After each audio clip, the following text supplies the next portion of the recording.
Nigel Farage, the leader of private company cosplaying as political party Reform UK, is about to make a speech on his future. We will of course bring you that brazen propaganda in full, broadcasting a live stream from Reform UK headquarters. Reporters aren't allowed in and there'll be no questions from the press either. And apparently we're fine with that. Journalism.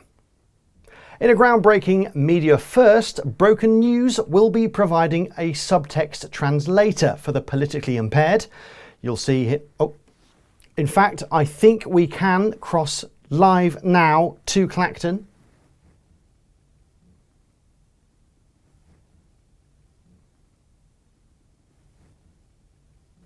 Oh, sorry, it's not in Clacton. How silly. Why would it be in his constituency? It is, of course, in London. Let's go there now.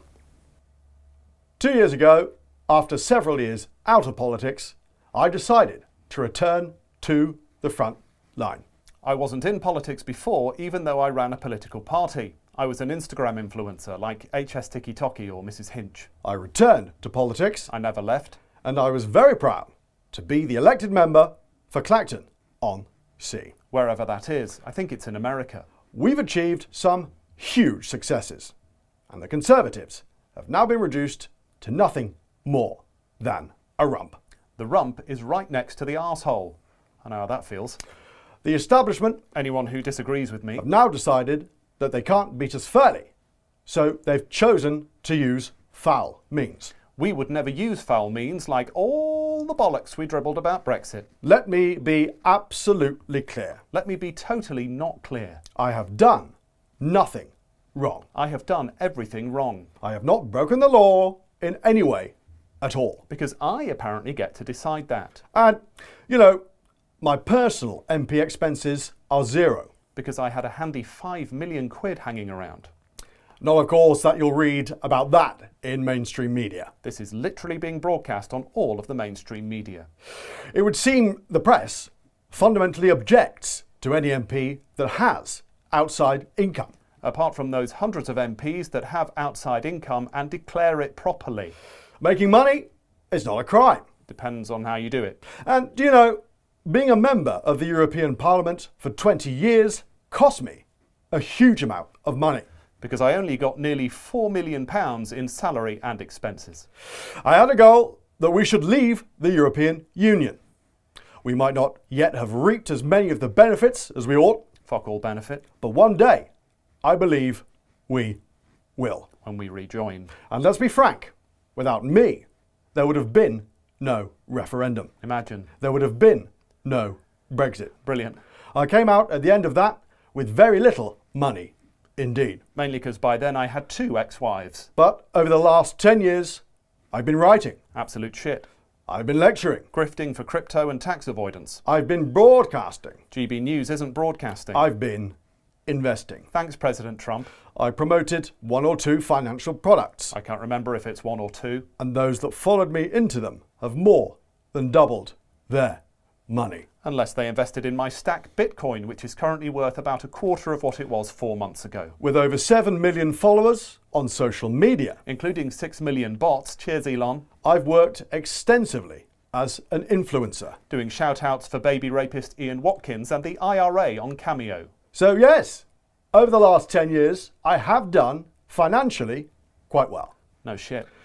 Now, questions over a personal gift have reared their head again. And I don't like that. The gift was given to me on an unconditional basis. Until my mate needs a favour. I can do with that money exactly as I wish.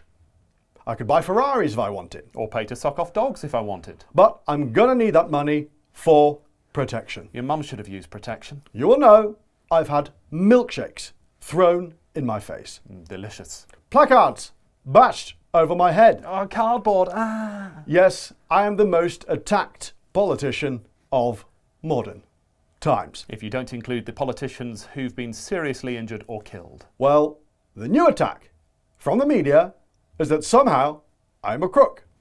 I am dishonest. That sentence was 10 words too long. So yes, you can ask, am I angry? I am performatively angry. Well, I've never been angrier. Apart from when someone texts me in the middle of a cameo. And while this pile-on happens, boats continue to cross the English Channel. I won't say how many because then I'd have to admit that this government has stopped most of them. Our fractured defences make us look weaker against what I think is now a dangerous Vladimir Putin. Now I think that. Last year I thought he was a top shagger. Britain is broken. Enough is enough.